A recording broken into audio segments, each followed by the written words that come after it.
Real people, real opinions, real talk radio. The multi-award-winning Niall Boylan Show. Classic hits. Another part of another industry that has suffered badly. We mentioned the fact as well that pubs have been closed now nearly a year. The wet pubs have been closed nearly a year. But aviation, spare a thought for them, by the way. I know many of you are missing the fact that you can't go on holidays. But look what's behind that. All the people who work in the aviation industry are all out of a job since essentially last year, because we've seen already in Dublin Airport, for example, traffic is down by 95 to 97%.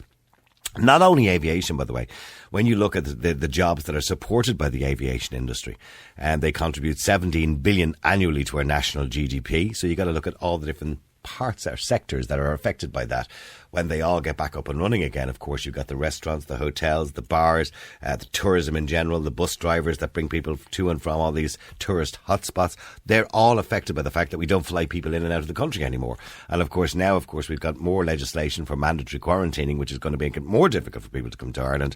And their argument is they're not being given a roadmap. They've been given no road to recovery, no nothing, just like people, I suppose, in entertainment as well. They would argue the same situation. But to get a bit more information on the Recover Irish Aviation is Nick Gammon, who's the first officer with a major Irish airline and founding member of Recover Irish Aviation. He joins me on the line. Good afternoon to you, Nick. Good afternoon, Niall. Thanks very much for having me on. OK, your argument is, Nick, like every other industry, you've been affected very badly. It's a big industry, by the way, that supports a lot of other industries in this country. But your argument is that there's no plan. Yeah, now, we, at the moment, unfortunately, in Ireland, are finding ourselves being a complete outlier in the fact that we are not providing a plan that allows for a safe and meaningful return to travel. We are finding ourselves in a situation whereby other countries, such as the UK, with whom we, obviously share an open border, are looking at getting flying again from the 17th of May, whilst essentially in Ireland we're just looking on from the sidelines. Mm-hmm. And I suppose, yeah, you are looking at other countries which are allowing travel to different countries that they consider to be safe, for example, or internal flights as well, obviously in bigger countries, which keeps the aviation industry going, say, for example, in the United States. But here in Ireland, it seems to be nothing at all. We're just not allowing anything.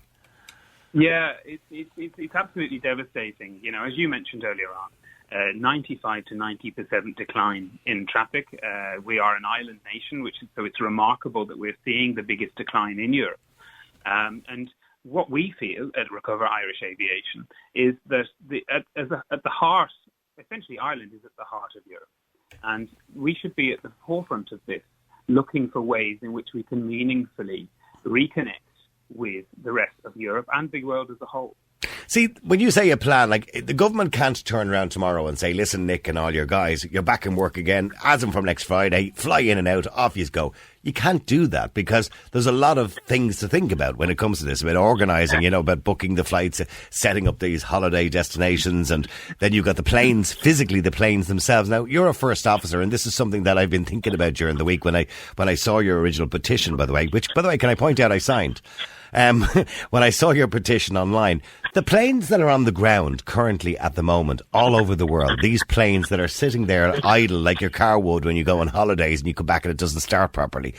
What is the downside of having planes sitting on the ground? Well, firstly, I want to thank you on behalf of all of us for signing that petition and sharing it on Twitter. And it's one of the things that we would love all of your listeners to do, is to get onto our website at recoveririshAviation.ie and take a look.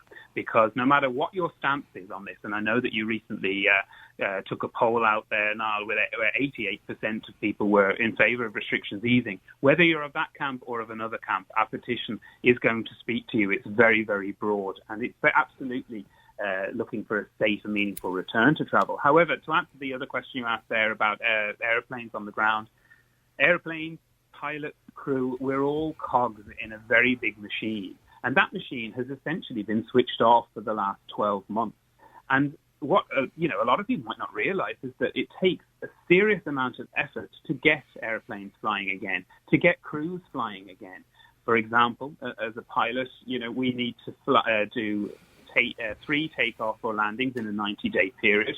With the current levels of 95 to 97% of decline in travel, a lot of us aren't getting those levels of flying, and we are, we're going to need things like simulator training. The airplanes need to be brought out of storage, and it takes time because all of this. And I get that, because even when I go away on holidays, Nick, now I know I don't have the kind of controls in front of me that you would have in controls of you, and I'm not responsible for 300 people's lives behind me either. But even when I go back from holidays, I'm always a little bit dubious about which button I press. You almost forget when you're enjoying yourself for 2 or 3 weeks and you're off on holidays. So I'm assuming some of the guys might get out of practice. I'm not saying that they do. They should remember everything forever. But, you do need to get to stay in practice, I suppose. Well, a lot of we're a very safe business in general. I think that a lot as pilots and as crew, we're very dedicated to keeping our currency and maintaining that. And so a lot of the things that a lot of the airlines have been doing is making sure that crews do stay on top of things. But that needn't be a worry. We're running lots of recurrent training webinars and things like that for our staff. There's lots of different ways, but the main thing is that it's going to take a long time to get things back and running to where they were previously. And what about physically the planes? I mean, the planes themselves sitting on the ground that haven't, do they start their engines? I see a lot of them in Dublin Airport there, for example, just parked, okay? Do they start their engines up every day to keep them running, or will they all have to be serviced as soon as we get back on the road again? What happens there? Yeah, so there's essentially a recurrent maintenance schedule that all of the aircraft will be undergoing to make sure that they are safe and in efficient working order. They're visited regularly by engineers. They will be moved around. Engines will be started and things like that. So, you needn't worry. They're not sort of just sat there doing absolutely nothing. There is still a lot of work going on behind the scenes. And the most important thing here is that whilst we aren't flying and whilst those aircraft are being made sit on the ground, it is very important that the airlines who are responsible for those aircraft are getting some level of support, because whilst the tickets might not be, whilst people might not be travelling, there's still a lot of work to be done in the background to make sure that we are here to help the recovery when it comes. And for that, we're going to need a plan. There's been trillions at this stage probably lost to the aviation industry around the world over the last 12 months. I mean, is there a danger that Aer Lingus, Ryanair, all the other airlines that we're all familiar with in this country, I mean, is there a danger that these companies could literally collapse if they don't get the support that's needed? Well, let's just have a look at what those airlines are doing. We've already seen two of the major Irish airlines begin moving its assets out of this country into the likes of Belfast and Manchester. I don't understand how this is being allowed to happen with absolutely no plan. These airlines are putting their assets where they can make money in a situation where maybe the political environment is friendlier towards aviation. We are looking at a situation now that without support, and by the way, we look to Europe. Germany has given 12.5 billion euro in supports to its airlines. 9 billion of it went to Lufthansa. The UK has given almost 4 billion. France, 7 billion. So it's a very real threat. And how much have we given? We have given nothing absolutely meaningful. There was an 80 million support for airports, but for the airlines, in terms of meaningful support, we have seen nothing. And the staff themselves, I know you mentioned there's 143,000 jobs affected. Now, they're not directly in relation to aviation, but they're affected in tourism and all, in hospitality, everything else that are affected directly by the money that comes in that's contributed by aviation. But the staff themselves, the cabin crew, the pilots, the people on the ground, on the desks, etc., how are they being supported? Are they on PUP payments? Are they on subsidies? How are they being supported at the moment? So now we've seen a range of different scenarios that staff are finding themselves in. You will note that last week we've seen staff in Shannon being laid off. There's been no transatlantic flights in Shannon now since last April. So some people are relying on the PUP, yes. Mm-hmm. Other staff are seeing declines in their income of 50 to 70%. Some of them have lost their jobs entirely. The one thing that, yes, we do have wage supports, but every country in Europe has wage supports now. We're looking for meaningful support so that the connectivity that we have built for Ireland, which is vital to its economy over the last 10 years, isn't lost. And how long more do you think this can go on? How long more do you think the aviation industry can survive, this 95% decrease in business? How long more do you think it can survive that?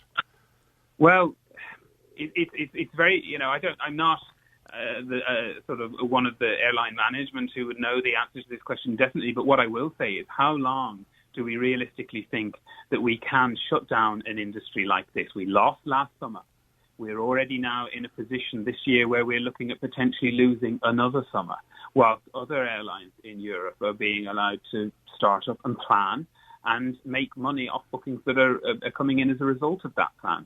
So for us, we desperately need engagement at a government level and at an EU level to build a plan that is safe and that is measured. We want this plan to be based on clearly defined public health triggers or milestones, so that it is reasonable, that enables us to get back flying, and we don't find ourselves in a situation such as the one you just outlined now.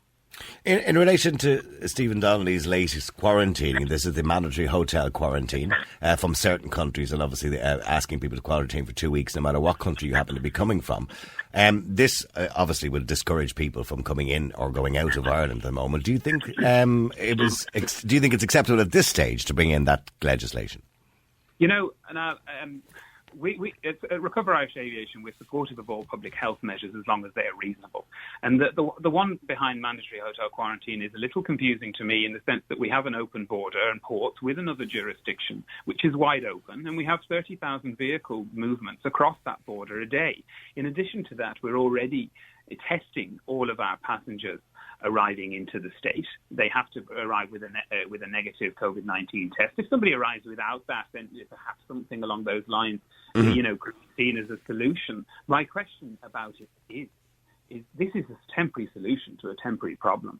You know, we as the fear over transmission and things like that of the disease wanes, and vaccinations come online. The question is once this is brought in, how easily will we be able to get rid of it? Okay, so there doesn't seem to be a sunset clause in that legislation, by the way. I don't know, maybe there is, maybe somebody will correct me on that, but there doesn't seem to be a sunset clause in that legislation whereby it'll be removed again. So I don't know whether it'll always remain there, which is going to be a hindrance for the aviation industry. But in relation to what you said, yes, of course, people can go to Belfast and fly out of Belfast if they want to. They can go to Belfast and travel to the UK and fly out of there as well if they want to. So you believe there's a hole in the plan? What we believe is that the lack of a plan in Ireland is going to lead to the loss of connectivity because, as I said, airlines will move their assets to places where it's easier for them to make money from. And, we have spent the last 10 years building up very strong links with the likes of North America and with Europe. We are an economy at the very heart of Europe. And, we will find ourselves losing that connectivity on a very permanent basis if we do not look at producing a sufficient plan such as the one that we have seen in the United Kingdom. All right, well, look, thank you very much indeed, Nick. I appreciate you coming on the air today. By the way, if you wanted to sign that petition, if you go to my Twitter account, you will see that I put a link up there on Twitter last night, I think. Maybe I'll get Ashley to do it again. It's back up there again. Okay, if you go to my Twitter account, Niall Boylan, you will see it there, the Niall Boylan Show as well. Listen, Nick, thank you very much indeed. I appreciate you coming on the air. There you go, Nick Gammon. Real people, real opinions, real talk radio. The multi-award-winning Niall Boylan Show. Classic hits.